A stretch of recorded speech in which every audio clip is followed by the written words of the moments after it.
அனைவருக்கும் வணக்கம். சுய ஜாதகங்களின் அடிப்படையில ராகு திசை சூரிய புத்தி எப்பொழுது யோகம் செய்யும், அதை பற்றி தான் பார்க்க போறோம். பெரும்பாலும் நிறைய சந்தேகங்கள், பொது வழிகள்ல கூட ஒரு சந்தேகம் வருது. சூரிய புத்தி ஆரம்பிச்சிச்சு, ராகு திசையில எப்படி இருக்கும், ரொம்ப கஷ்டமா இருக்குமா, தந்தைக்கு ஏதேனும் ஆபத்து ஆயிடுமா, இல்ல பூர்வீகத்தை விட்டு வெளியில போகக்கூடிய நிலை இருக்குமான்ற கேள்வி அதிகமா வருது. காரகத்தின் அடிப்படையில தான் தந்தை காரகர் சூரியன். உங்கள் ஜாதகத்துல 9ஆம் இடம் 9ஆம் ஆதிபத்தியம் தான் ரொம்ப ரொம்ப முக்கியம். முதல்ல அதை நம்ம கன்வே பண்ணிடுறோம். என்னதான் ராகு இருள் கிரகமாக சூரியன் ஒளி கிரகமாக இருந்தாலும் சூரிய புத்திலையும் கோடிகளில் பணம் கிடைக்கும், சூரிய புத்திலையும் உங்களுக்கு வேலைகள் கிடைக்கும், திருமணங்கள் நடக்கும், சுப நிகழ்வுகளும் நடக்கும். அதே சூரிய புத்தியும் அவயோகங்களும் செய்யும். அதற்கு விதி என்ன அப்படின்னா 12 லக்னத்திற்கும் கிரக இணைவுகள் தான் காரணம். சூரியனோடு இணைந்து பார்வை பெற்ற கிரகங்கள் எப்படி இருக்கணும்ன்றது தான் ரொம்ப ரொம்ப முக்கியம். தனித்த நிலையில் இல்லாமல் கிரக இணைவு பார்வையில் இருந்துச்சுன்னா ராகுதசை சூரிய புத்தியும் உங்களுக்கு யோகம் செய்யும். இருள் கிரகம் ஒளி கிரகம்ன்ற பாகுபாடின்றி ராகுதசை சூரிய புத்தி நல்லபலனை செய்யும். உடனே கேட்கக்கூடிய கேள்வியாக தந்தையை பற்றி தான் பெரும்பாலும் இருக்கு.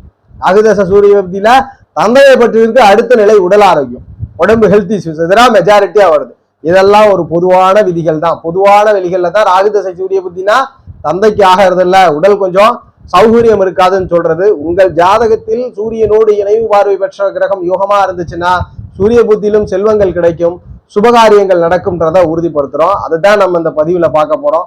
12 லக்னத்தில் பிறந்தவர்களுக்கும் எப்படி கிரகம் தொடர்பு கொண்டு இருக்கும் பொழுது அந்த ஜாதகருக்கு யோக பலன்கள் கிடைக்கும், அதை பற்றி பார்க்கலாம். அதற்கு முன்பு ஒரு பொதுவான அமைப்புகள்ல சூரியனை பத்தி சொல்லிடலாம். தலைவனையும் தலைமை பண்புகளையும் அரசாங்கத்தையும் குறிக்கக்கூடிய கிரகம் சூரியன்றதுனால சூரியன் பாதிக்கப்பட்டிருந்தா அவங்களுக்கு அரசாங்க ரீதியில சில பிரச்சனைகள் ஏற்படும், உடல் ரீதியில சில பிரச்சனைகள் ஏற்படும், உண்மைதான் அது. உங்க தந்தையை பத்தி எல்லாம் பார்க்கணும்னா ஜாதகத்துல 9ஆம் இடம் எப்படி இருக்கு, 9ஆம் அதிபதி எப்படி இருக்கிறார், அதெல்லாம் பார்த்துட்டு தான் ராகுதசை சூரிய புத்தியில தந்தையை பத்தி சிந்திக்கணும். இன்னொரு விஷயம் என்னன்னா தந்தையினுடைய ஜாதகத்தையும் பார்க்கணும், தந்தைக்கு எப்படி இருக்கிறதுன்னு. நிறைய பேர் பாத்தீங்கன்னா ராகுதசை சூரிய புத்தி பாதகமே அடைஞ்சிருக்கும். பார்த்தா தந்தையெல்லாம் இருப்பாரு, என்ன ஒண்ணு நடந்திருக்கோ 2 பேர் பேசிக்க மாட்டாங்க, 2 பேர் பிரிஞ்சு போயிருப்பாங்க. தந்தையோட சொத்தே வேண்டாம், நான் போய் சுயமா எதையும் செஞ்சுக்கிறேன்னு சொல்லிட்டு ஜாதகர் வெளியே போகக்கூடிய சூழல்லாம் ஏற்படும். அதனால எதையுமே உங்கள் ஜாதகத்தில் உறுதிப்படுத்தாமல் உங்கள் மனதை குழப்பி கொள்ள வேண்டாம். ஏராயிரமான இன்ஃபினிட்டி காம்பினேஷன் ஜோதிடத்துல கிரகத்துல இருக்கு. நாம் பொதுவா இப்ப பேசக்கூடிய வீடியோக்கள் கூட ஓரளவுக்கு உங்களுக்கு ஒரு புரிதலுக்காகத்தான் நம்ம பதிவேற்றம் செய்யறோம். மற்றபடி இது உறுதியானது என்று எதுவுமே இந்த உலகில் உறுதியானது என்று இல்லவே இல்லை. எல்லாம் மாறக்கூடியது, மாற்றக்கூடியது. கிரக இணைவு பார்வை தொடர்புகளை பொறுத்து பலன்கள் மாறுபடக்கூடியது. மேஷ லக்னம் விருச்சக லக்னத்துல பிறந்திருக்கிறீங்க, ராகு தசை சூரிய புத்தி யோகம் செய்யணும். சூரியன் குருவோட பார்வையில் இருப்பது மிகப்பெரிய யோகம், சுக்கிரனோடு இணைஞ்சிருப்பது மிகப்பெரிய யோகத்தை கொடுக்கும். குரு சுக்கிரன் இணைவு பார்வை யோகத்தை பெருமளவு செய்து விடுகிறது. ஆனால் புதனோடு மட்டும் ரொம்ப கூடிய நிலையில் இருந்து புதனை சூரியன் அஸ்தங்கம் செஞ்சிருக்க கூடாது. அஸ்தங்கம் செஞ்சிருந்தா இது பிரச்சனையை கொடுக்கும். ரிஷப லக்னத்துல பிறந்திருக்கிறீங்க, துலாம் லக்னத்துல பிறந்திருக்கிறீங்க, ராகுதசை சூரிய புத்தி எப்படிப்பட்ட பலனை கொடுக்கும், எப்படிப்பட்ட யோக பலனை கொடுக்கும் அப்படின்ற அமைவுகள்ல பாத்தீங்கன்னா புதன் ஒரு முதல் தர அமைவுகள்ல யோகத்தை கொடுக்க கடமைப்படுகிறார். புதனை பொறுத்த வரைக்கும் இந்த காம்பினேஷன் நல்ல பலனை கொடுக்குது ரிஷபத்துலாத்திற்கு. அதுபோல சுக்கிரனும் கொடுக்கிறார், ஆனால் சுக்கிரனை விட முதன்மையா புதன் கொடுக்க கடமைப்படுகிறார். அடுத்த அமைவுகள்ல இந்த சூரியனோடு சனி விசேஷ பார்வை நேரடியா பார்த்துடக்கூடாது, 3 10ஆம் பார்வையாக பார்ப்பது யோக பலனை கொடுக்க கடமை பெற்றிருக்கிறது. செவ்வாயும் பார்வை யோக பலனை கொடுக்க கடமை பெற்றிருக்கிறத உறுதிப்படுத்துறோம். அதுபோல் மிதுனத்துல பிறந்திருக்கிறீங்க, கன்னியில பிறந்திருக்கிறீங்க, ராகுதசை சூரிய புத்தியில யோகம் கிடைக்கணும். எப்படிப்பட்ட நிலையில் இருக்க வேண்டும்? புதனோடு கூடிய நிலை, சுக்கிரனோடு கூடிய நிலை, குரு பார்வை குரு இணைவெல்லாம் நல்ல பலனை உண்டு, நல்ல பலனை கொடுக்கிறது. சிம்ம லக்னம் கடக லக்னத்துல பிறந்திருக்கிறீங்க, சூரிய புத்தி யோகம் செய்யணும். ராகு தசையில் நடக்கக்கூடிய சூரிய புத்தினா குரு பார்வை மிகப்பெரிய விசேஷம்.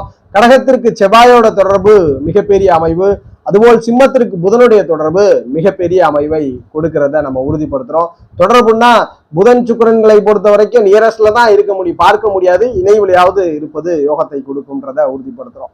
நீங்கள் பிறந்தது தனுசு மீனத்துல பிறந்திருக்கிறீங்க, ராகு தசை சூரிய புத்தி யோகத்தை செய்யணும். எப்படி இருந்தால் யோகத்தை செய்யும்?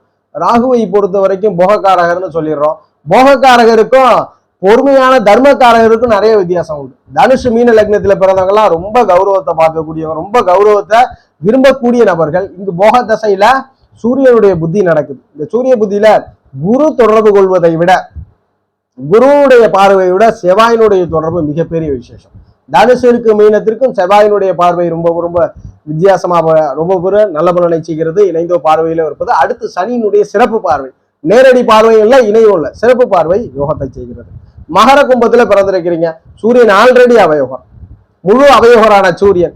ராகு தசையிலோ சூரிய புத்தி அவயோக புத்தி ரொம்ப கெடுபலனை கொடுத்துருமா மகர கும்பத்திற்குன்னா, அங்கு ஒரு விதியாக புதன் சுக்கிர இணைவு இருக்கும் பொழுது கண்டிப்பாக உங்களுக்கு யோக மாற்றங்களை கொடுக்கும்ன்றத உறுதிப்படுத்துறோம். ஸோ இந்த பதிவில் நம்ம கொடுத்துருக்கக்கூடிய இந்த கிரக இணைவு தொடர்பை நீங்கள் பார்த்துக்கோங்க. இந்த நிலையெல்லாம் இருந்துச்சுன்னா நீங்க பயப்படவே தேவையில்ல. ராகுதசை சூரிய புத்தியை நினைச்சு உங்கள் மனம் பெரிதும் துன்பப்பட வேண்டாம், மிகப்பெரிய யோக பலனை தான் அது கொடுக்கும்ன்றத உறுதிப்படுத்துறோம்.